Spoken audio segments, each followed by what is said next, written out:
On va nommer un ministre et il prend sur lui la responsabilité de détruire une marque anthroposociologique la plus fiable pour la culture haïtienne, le certificat d'études primaires. Vous dites absolument rien. Vous avez entendu parler du certificat d'études primaires?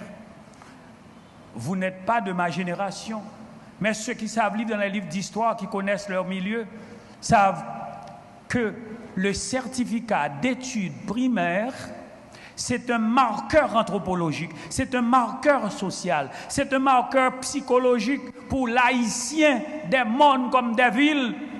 Et lorsqu'un enfant du paysan des mondes ou des villes va débarquer dans la ville pour son certificat d'études primaires, c'est la fête dans tout le quartier.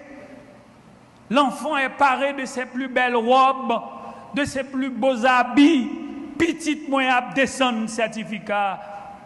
Un cochon est tué, un bœuf est vendu, et vous avez permis qu'un ministre détruise ce symbole historique de notre culture. Vous vous êtes tu, vous n'avez rien dit. Et pourtant, il y avait des enfants de Dieu dans ce cabinet ministériel. Et cet homme est choyé par la communauté internationale au point que lorsqu'il est révoqué pendant quelques mois, c'est cette même communauté internationale qui vient plaider pour lui en sa faveur devant le Parlement. Effectivement, il est repris. Et depuis 15 ans, c'est le même homme qui est ministre de l'Éducation nationale. Personne n'ose le toucher, car il a réussi à détruire ce symbole. Et ça ne vous dit absolument rien parce que vous ne connaissez pas le milieu, vous ne vous connaissez pas. Le certificat d'études primaires, petite moyen dans le certificat. Li bon, li pas bon, et le paysan est fier. Et maintenant, il va apprendre au métier. Et vous n'avez rien dit. Vos représentants n'ont rien dit. Parce que vous n'avez pas l'autorité morale suffisante. D'ailleurs, ils ont aboli l'enseignement de l'éducation civique et morale dans certaines écoles. Les écoles de la campagne enseignent en créole, celles de la ville des frères et des sœurs de l'église catholique enseignent en français. Il y a une école protestante, une école catholique, une école vaudou, une école nationale, une école internationale. Les signaux par lesquels vous reconnaîtrez qu'un peuple est ignorant, c'est à partir de la mainmise sur l'école. Qui contrôle l'éducation?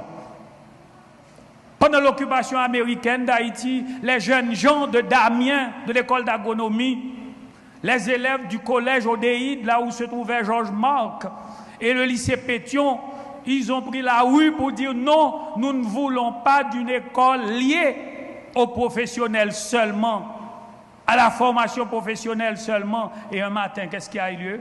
On a lié votre ministère d'éducation nationale à la formation professionnelle et ça ne vous dit absolument rien. Ce n'est pas innocent, mes frères, mes sœurs. En France, maintenant, ils discutent. Nous n'avons pas une éducation qui doit nous amener à l'école professionnelle depuis 10 ans. On a lié l'éducation en Haïti à la formation professionnelle qui aurait dû être avec un ministère des Affaires sociales, du travail, etc. Mais vous n'avez rien dit parce que vous ne le saviez pas ou vous ne vouliez pas le savoir. Lorsqu'on vous conduit dans un ministère d'éducation nationale à la formation professionnelle, ça veut dire on veut réduire votre jeunesse à la préparation de curriculum vitae pour des jobs et non comme des entrepreneurs. Vous n'aurez pas des savants qui inventeront comme professeurs de mines, comme des professeurs qui vont détecter là où se trouvent les mines et comment on va se mettre ensemble comme de futurs ingénieurs pour bâtir des satellites intercontinentaux. Vous n'aurez pas besoin d'attendre les signaux qui vous viendront du câble optique de la Jamaïque pour arriver à Calico et toucher Digicel. Vous êtes en panne, personne ne peut rien dire parce que vous n'avez pas su préparer à l'école vos ingénieurs. En France, dans les autres pays où ils font des efforts, l'éducation est liée à l'enseignement supérieur et la recherche scientifique. Donc vous auriez dû avoir un ministère de l'Éducation nationale, de la recherche scientifique. Mais on baisse